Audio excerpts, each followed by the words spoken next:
Hinduism, the religion of over 1 billion people, is the world's oldest religion and probably the most confusing one to non-Hindus. Some say it isn't even a religion, more a way of life.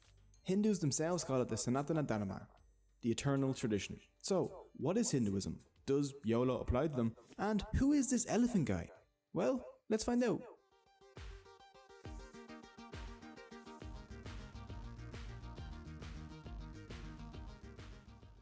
Hinduism is the world's oldest active religion. It's the result of the merging of the ancient Indus Valley civilization and the nomads that came into India around 1500 BC. Some scholars say oldest वो नहीं है China का Buddhism पता नहीं देखते it could even go back many more thousands of years. But we won't delve too deep into dates because dates in Hinduism are very controversial. But one thing is certain, Hinduism is old, like at least 36 Betty Whites. Hinduism has been around for so long that it and the concept of India itself are inseparable. Hindu and India even come from the same word. Sanskrit was the ancient language of the Hindus, and the Sanskrit name for the Indus River is Sindhu. The ancient Persians who sat across the Indus tended to switch their S's to H's, so ये Sindh river Indus river हमारा सिंध में नहीं है हाँ वो सिंधु वहाँ से निकला ना Sindhu Sindhu became Hindu, so the people living across the river became Hindus. The Persians told the Greeks, who dropped that very not Greek-like H, stuck in a very Greek-like E to the end, and boom, India. Hinduism has a long history, but today we'll be focusing on just the core beliefs of Hindus because I don't have the willpower to animate a 3-hour-long video. Hindus are a diverse group. Some are strict, dedicating their lives to prayer, while others don't believe in any gods but still follow Hindu philosophy. To make things easier to understand, let's break Hinduism down into 7 core beliefs. So, here's my rap about the 7 Hindu beliefs. You promised you weren't gonna do the rap. Come on, you're better than this, man. Fine. Here's the regular version then. 1. Belief in one universal soul. Hindus believe in a universal soul known as Brahman, a formless, genderless source of all reality.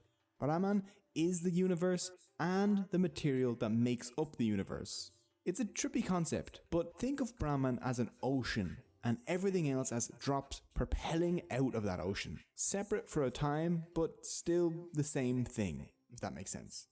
2. Belief in an immortal individual soul. In Hinduism, souls are known as Atman. Actions of the soul while in a body have effects on that soul's next life. When you die, your soul moves to another new body. This is called transmigration. The kind of body the soul inhabits next is determined by karma. 3. Belief in karma. Karma is action, usually good or bad actions that affect society. For Hindus, karmic actions in the past affect us today, and our actions today affect our soul's future. 4. Belief in moksha.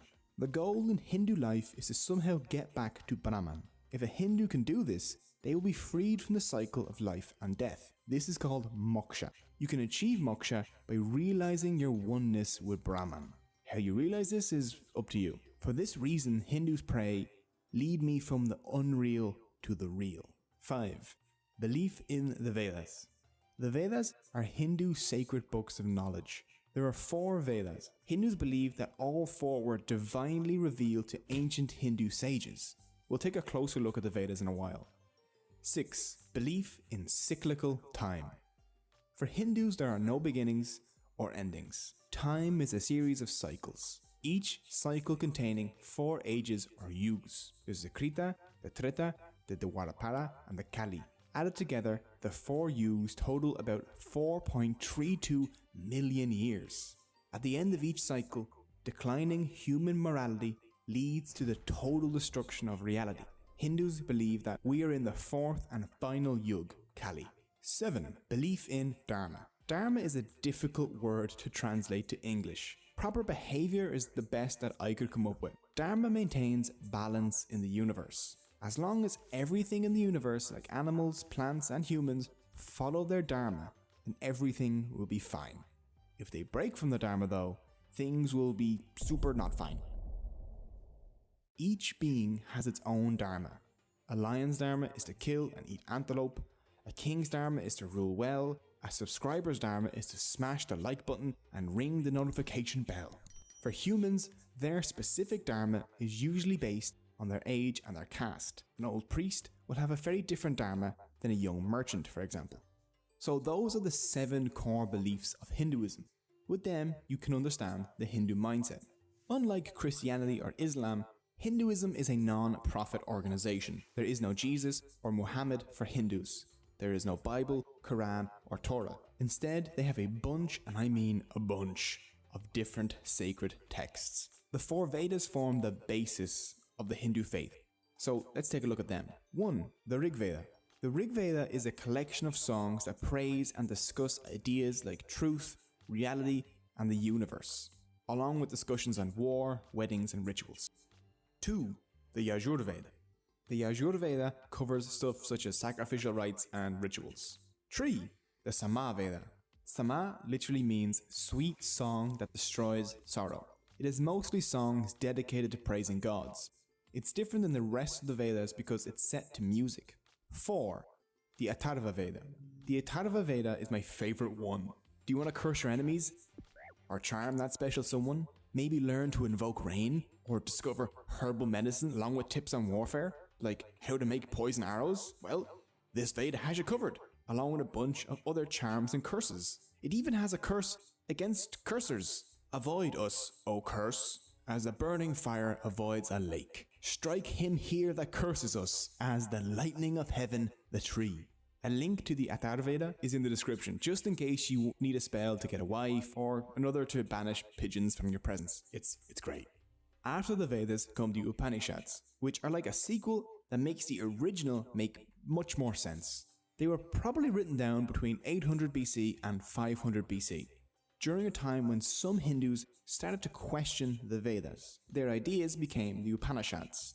The Upanishads are books on philosophy, like we would expect from Plato or Aristotle. They're all about questioning, doubt, debate, and finding the answers to life's difficult questions. A theme in the Upanishads is that people are not their minds, or bodies, or egos, but their Atman.